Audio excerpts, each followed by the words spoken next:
Okay. Hello, everybody. This is week 4. It is the 6th of October, and I'm starting to do these videos because I'm supposed to, for the Chinese students. So give me a second, I'll set up here. Someone else's stuff is here. I don't need that.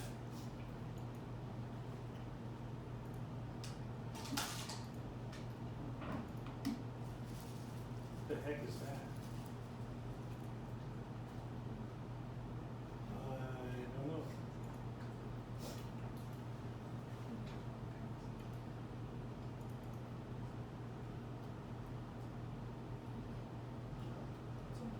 By the way, what do you think? Do you think Trump really has COVID, or is he lying? I mean, he's lied about almost everything else. Do you think he's really sick? Okay, cool. That would be nice. It serves him right after pretending it's not a real thing and saying it hardly affects anybody. Huh.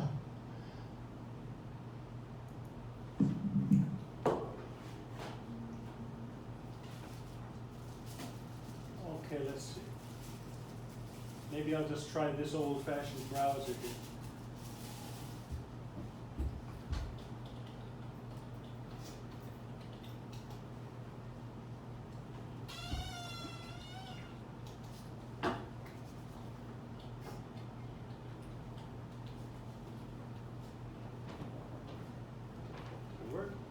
It worked.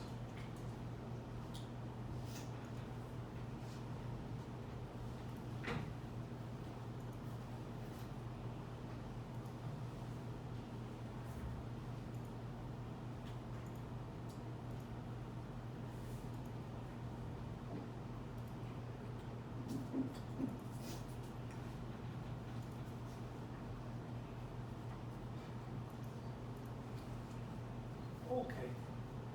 So here's our homepage. It's working properly now. I think I mentioned that last week, but just to verify, it is working now, and the address is this: tinyurl.com/obclasses. Right. So I'm making lists, playlists of all the videos that I'm doing. I've got to actually set these up here. I think I've got one for Classics 1 from last week, and I've uploaded it, but I haven't made the playlist yet. I'll get that done today, I hope. And this one will be the first one for this class, ENGLIT1. Okay. But the first thing I need to do is go down to our classes here and pop over. Oops. Boom.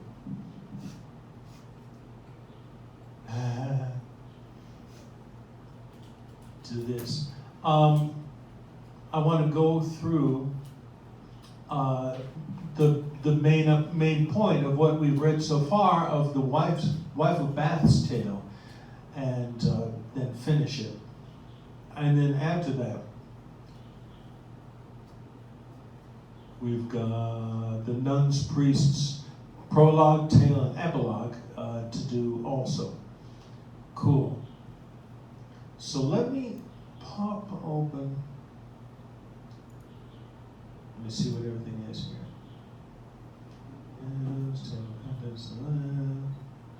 Wife of Bath's tale. I was sure there was a link here.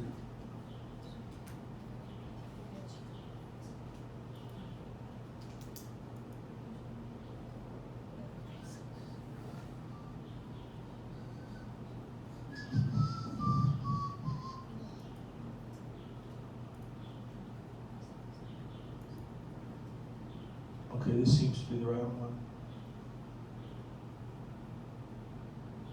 Yes, here it is. This is just the English translation of the Middle English, which the poem is actually written in, but it's good enough for now. Let me just blow this up.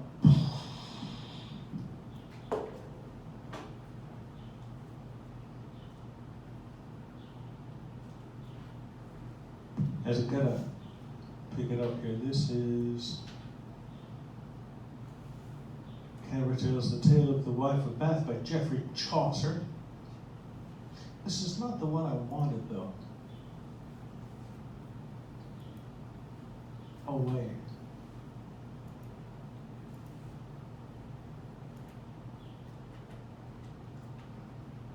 There we go. I'd rather use this one.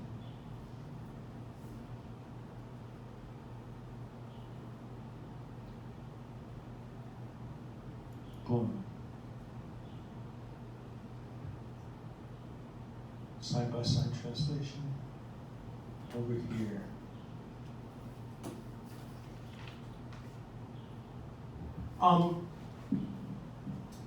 Let's see now. Is this gonna work? No, it's not quite right. Go back.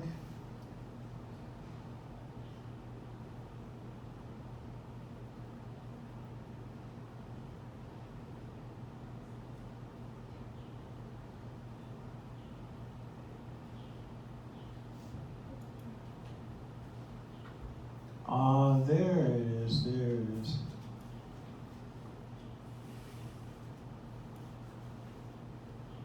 Right. Okay, well, I'll give you the lowdown because I'm well enough familiar with this one. I can just do it without really referencing the text line by line. After I drink this delicious cold water, I'm not going to drink the whole thing immediately. It'll take a few minutes.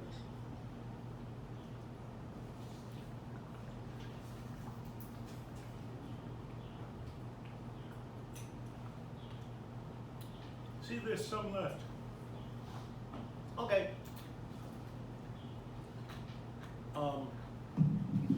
I'll briefly tell the beginning of the story. And it's something I don't like to talk about, so I'll just quickly say this story takes place in the time of the famed King Arthur and his wife, Queen Guinevere, and concerns one of the knights of the Round Table, who is unnamed in the story,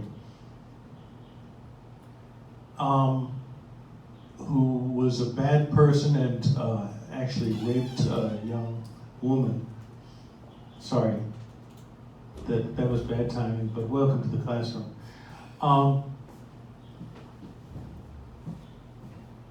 Anyway, he was discovered and brought before the king.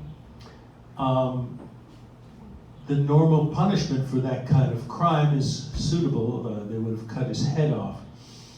Pretty fair. But for some reason that's not explained, the queen wanted to, not thoroughly explained. The queen wanted to do this trial herself and give the knight, who is a rapist, a special deal. And so finally the king gave in and said, okay, queen, you do what you want to do. And the queen made him an offer, made not the king, but the bad knight. They gave him an offer. She said to him, I will give you a year and a day's worth of time. And I give you this challenge. By that time, we'll meet again.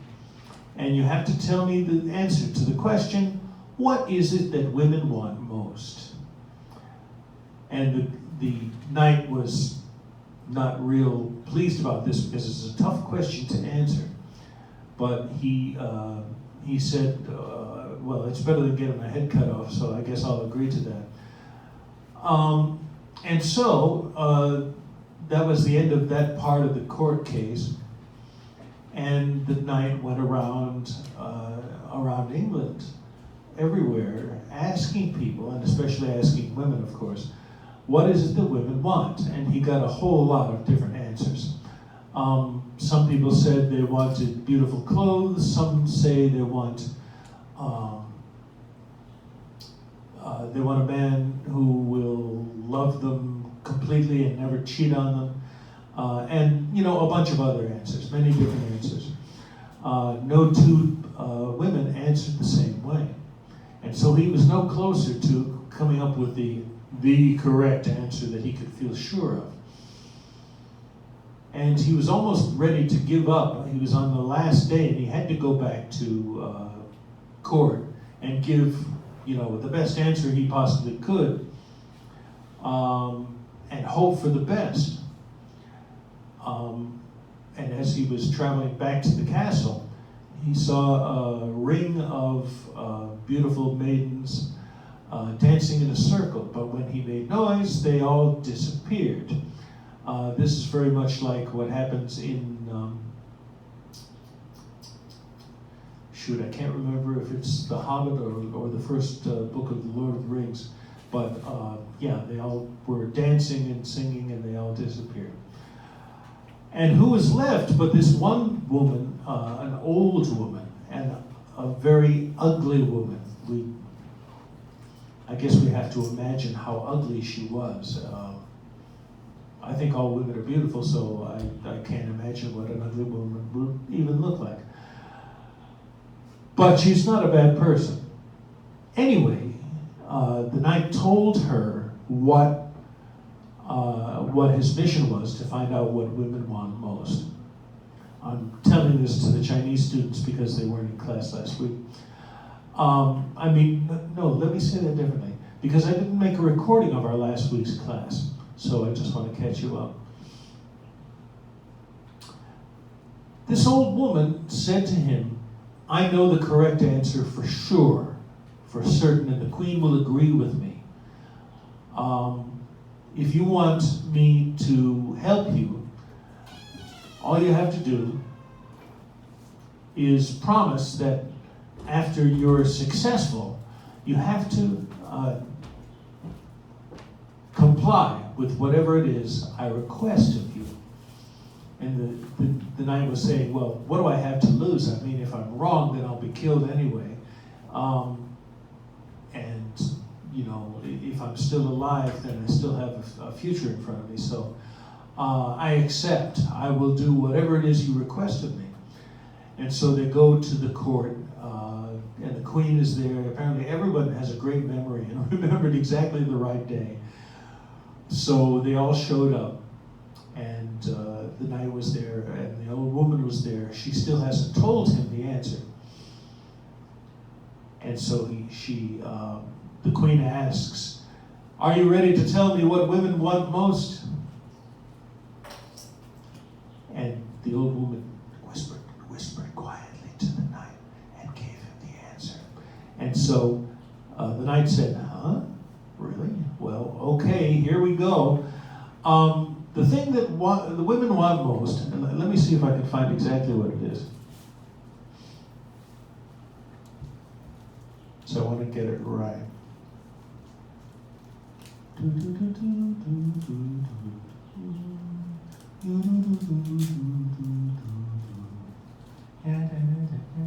So I'm sorry, I've got this music in my head. Right.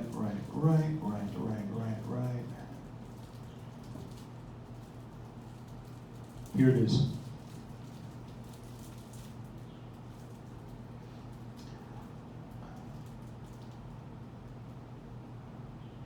I'll just read this part here so you get a feeling for the heroic couplets that it's written in. It's written as heroic couplets. In case you don't remember from Introduction to Western Literature, heroic couplets are pairs of lines that rhyme, and it just goes, the rhyme scheme would look like A, A, B, B, C, C, D, D, E, E. And in this case, the original and the translation are both in iambic pentameter, which is the most popular style for traditional poetry. Okay, command was given for silence in the hall, and that the knight should tell before them all what thing all worldly women love the best. The knight did not stand dumb, as does a beast, but to this question promptly answered, with manly voice, so that the whole dyslexia tricks. With manly voice, so the whole court heard. My liege lady, generally, said he, women desire to have the sovereignty as well upon their husband as their love, and to have mastery their man above. The thing you most desire, though me you kill, let me try again. This thing you most desire, though me you kill, do as you please. I am here at your will. In the court, all the court, there was no wife or maid or widow that denied the thing he said. But all held he was worthy to have life. Boom. Okay, now we're moving on to the new part of the story that we haven't covered yet, as soon as I finish drinking this little bit of water.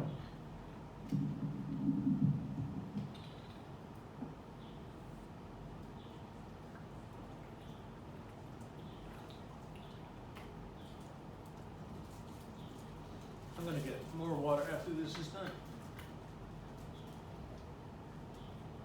Okay, so let's see. I think this translation is quite, easy to understand.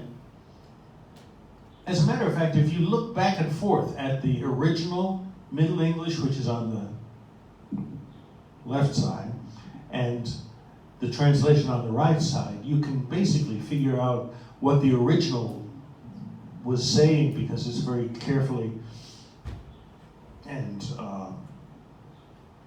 faithfully translated. Okay. And with that word, up started the old wife whom he had seen a-sitting on the green. Mercy, cried she, my sovereign lady queen, before the court's dismissed, give me my right. 'Twas I who taught the answer to this knight, for which he did give his word to me out there, that the first thing I should of him require, he would do that, if it lay in his might. Wow. Before the court now, I pray you, Sir Knight, said she, that you will take me for your wife, for well you know that I have saved your life. If this be false, say nay upon your faith. This knight replied, alas, and well a day, well away, which basically means, damn it. That I so promised, I will not protest, but for God's love, pray, make a new request. Take all my wealth, and let my body go. Nay then, said she, be true us if I do. For though I may be foul and old and poor, I will not for all metal and all ore that is dug, that from the earth is dug or lies above, be aught except your wife and your true love. And you see, despite this year of traveling and asking and everything, the knight is still a sexist and misogynist, and is judging the woman based on what she looks like, which is terrible. He's no feminist. He says, my love, cried he, nay, rather my damnation. Alas, that any of my race and station should ever so dishonored foully be. But all for naught. The end was this, that he was so constrained he needs must go and wed, and take his ancient wife and go to bed. Right? Emergency alerts save lives. Oh, that's not part of the poem. Sorry about that. Okay. So, they got married on the same day immediately. We're going to make a little more space here. Oh, that looks better. Okay, good.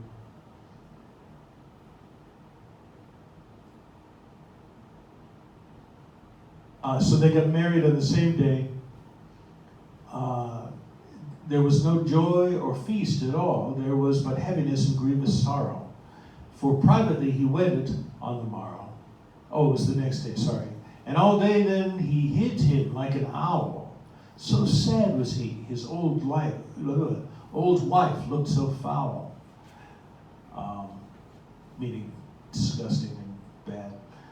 Great was the woe the knight had in his thoughts, when he with her to marriage bed was brought. He rolled about and turned him to and fro. His old wife lay there, always smiling so, and said,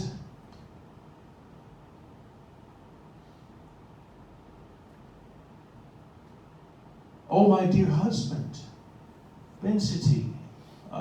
This is actually a contraction of the word benedicite, which means bless you. Fares every night with wife as you with me? Is this the custom in King Arthur's house? Are nights of his all so fastidious? I am your own true love, and more, your wife. And I am she who saved your very life. And truly, since I've never done you wrong, why do you treat me so, this first night long? You act as done a man who's lost his wit. What is my fault? For God's love, tell me it, and it shall be amended, if I may. Amended, cried this knight, alas, nay, nay, I will not be amended ever, no.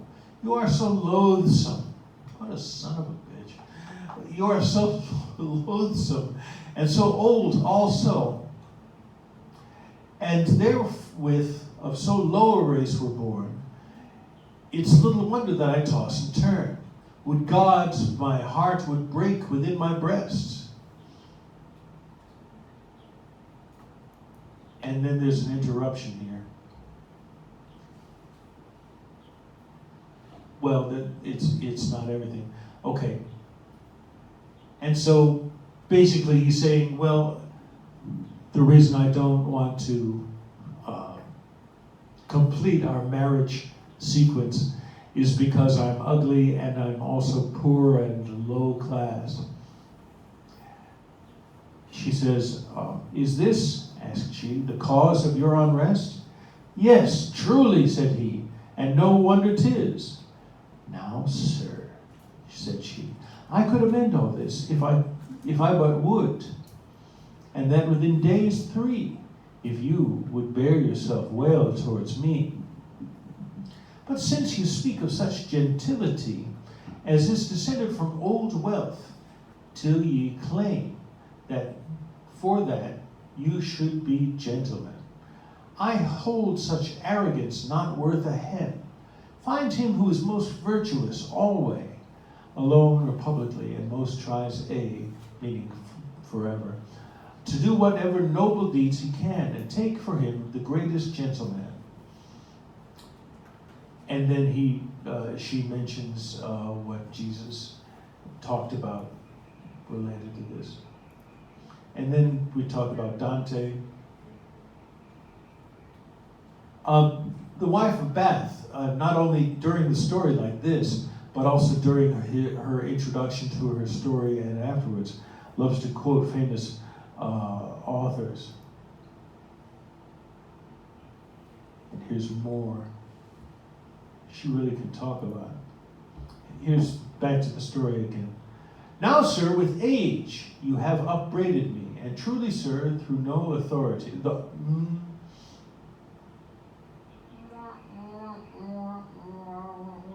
And truly, sir, though no authority were in a book, you gentles of honor say that men should the aged show favor, and call him father of your gentleness.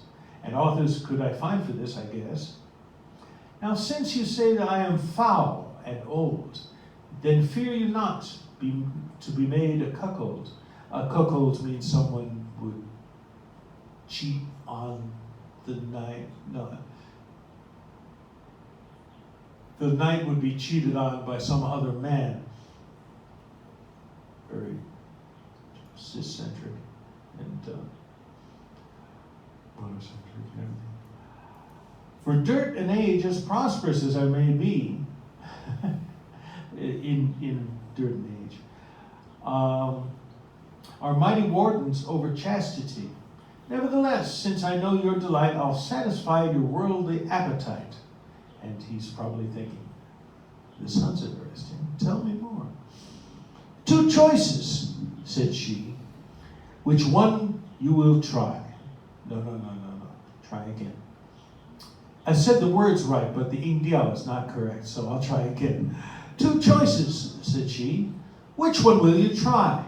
To have me foul and old until I die, and be to you a true and humble wife, and never anger you in all my life? Or else, to have me young and very fair, and take your chance with those who will repair unto your house, and all because of me, or in some other place as well may be.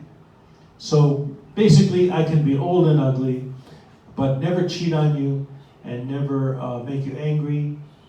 Or I can be very beautiful and young, and all kinds of people would make love with me. Tough choice, maybe.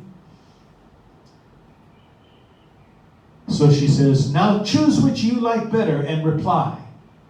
The knight considered and did sorely sigh. That's a pretty good sore sigh. But at the last replied, as you shall hear. Now, you got to remember, this knight is a sexist and a what do you call that? A male chauvinist, that's it. But he's not, at least as we see here, he's not completely an idiot. He remembered what women want most, that he had learned just yesterday. And so he lets himself be guided by that answer which she gave him. And he said to her in answer, my lady and my love and wife so dear, I put myself in your wise governing. Do you choose which may be the more pleasing, and bring most honor to you and me also. I care not which it be of these things two, for if you like it, that satisfies me. Which, of course, is the right answer, as we know. The women want to have their own choices be respected. Okay, here comes the happy ending. Oh, is that a spoiler? Sorry about that. Okay.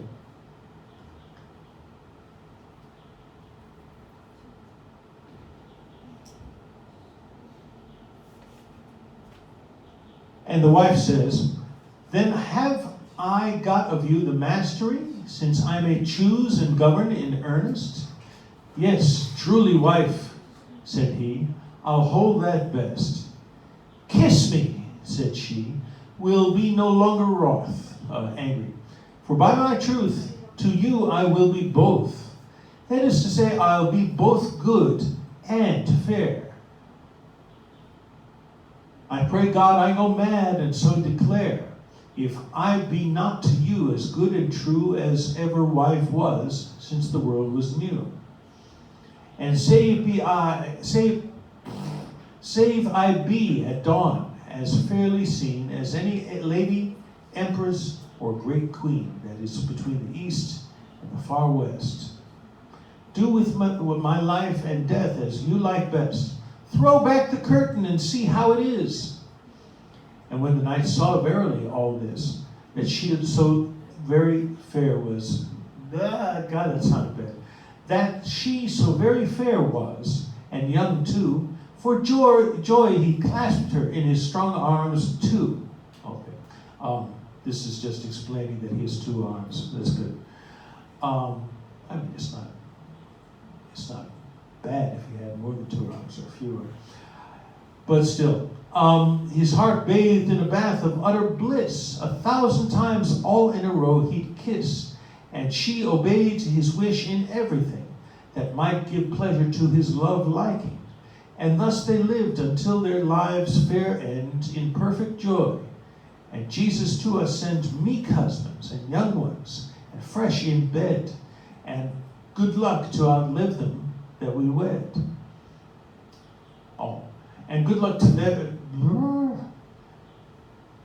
sometimes to keep the rhyme in the right place, they would change the order of the grammar, and it keeps throwing me for a loop here.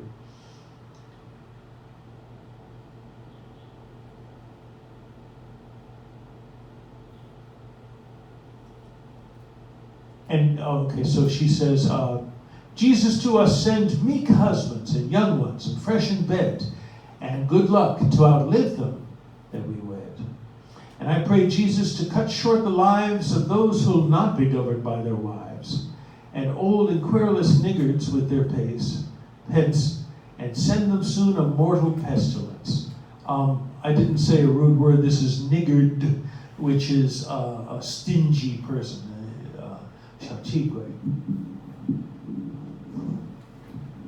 Tell the answer. Oh, nobody liked my joke. Too bad.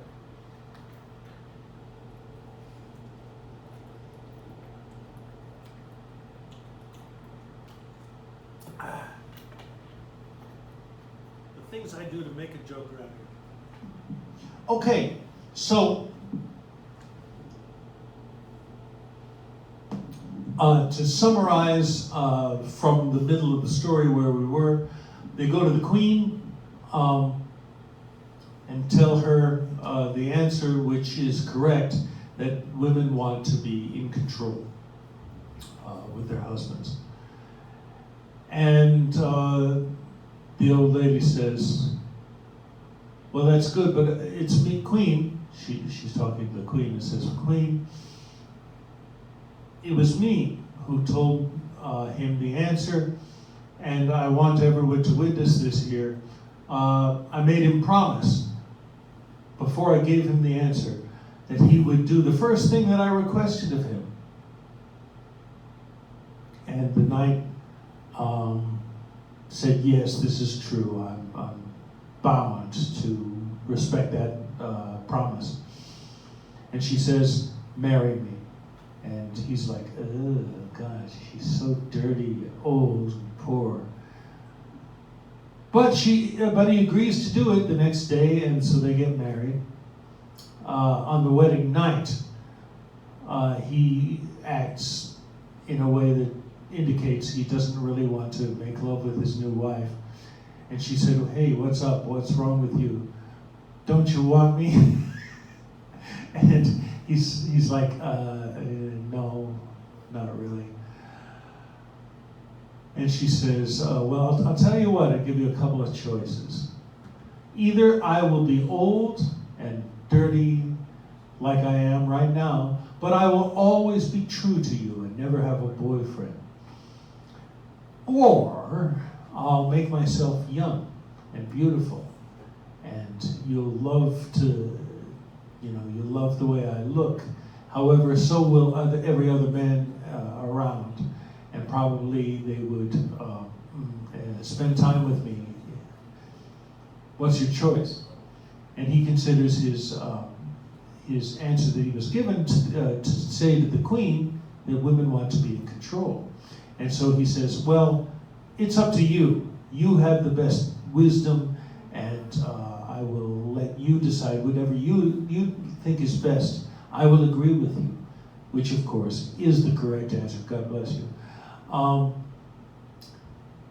And so she says, well, since you say that, you've said the right answer, bingo, and I'm going to be both beautiful and faithful to you. And so they have a happy life as a happily married couple for a long time until they both die. Okay, so there's the story in a nutshell.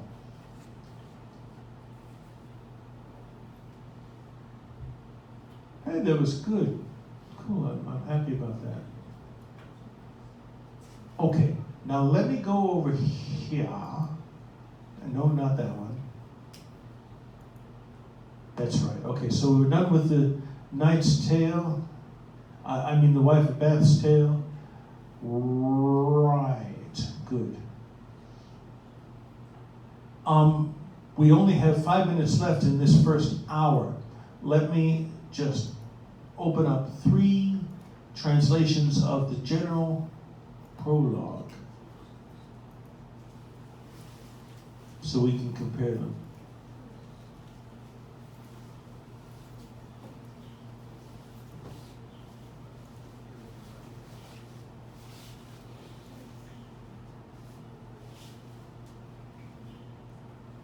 And of course, we've already got the other ones that we've seen before. I wanted to just let us take a look at these and compare them, because it's interesting to see which translators, the way the translators decided to go to get both the meaning. No, I shouldn't say both. To get all of these, the meaning of the original Middle English, the rhythm of it, if they do that, and the rhyme scheme too. These all have to be there in the translation, and it's a real challenge. And people met this challenge in different ways.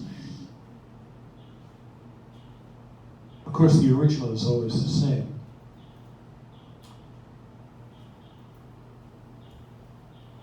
I'll look at the first 4 lines, because that's what that's all, folks. When we were looking at the general prologue, we were focusing on just the first 4 lines. So let's take a look.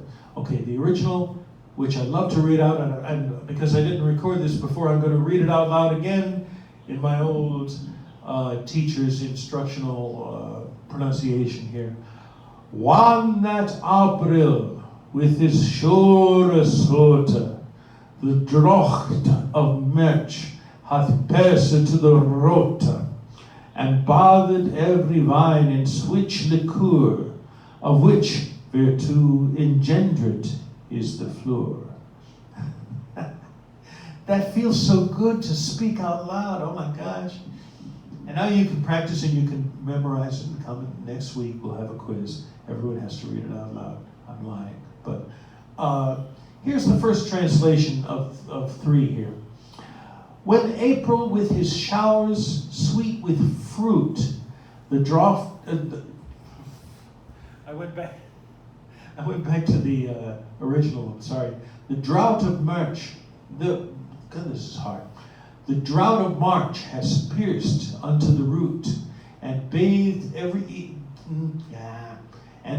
each vein with liquor that has power to generate therein and sire the flower. I see the word fruit here is added to the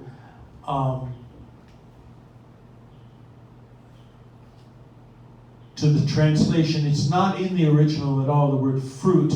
And the reason why, evidently, is because they wanted to have modern words which rhymes with root, as it is here. This word here, sota, means sweet, not fruit. So he just added this one in. Who? Okay, I'm not sure who did this translation.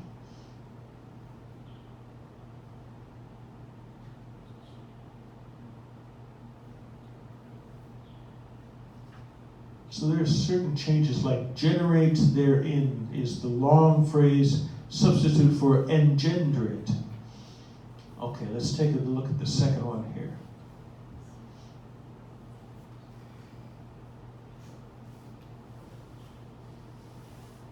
Okay, this poet has the original as the first line of 2, and then the translation underneath. Let's look at the rhyme scheme here of the translation only. We have showers, and the next one, if they follow the same rhyme scheme, it should be, oh my gosh, it's time for the bell. Showers, the next one should sound also like showers, but it doesn't. There's showers, root, liquid, created, breath, into, sun, Aries, melody, eyes. As you can see, there are no rhymes. It is not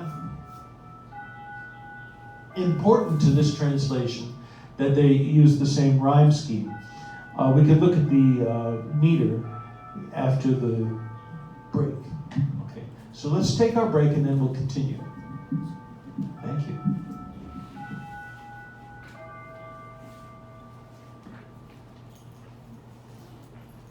I am going to turn you off now, but I'll turn you on in 10 minutes. No, that's not what I'm talking about. Come on.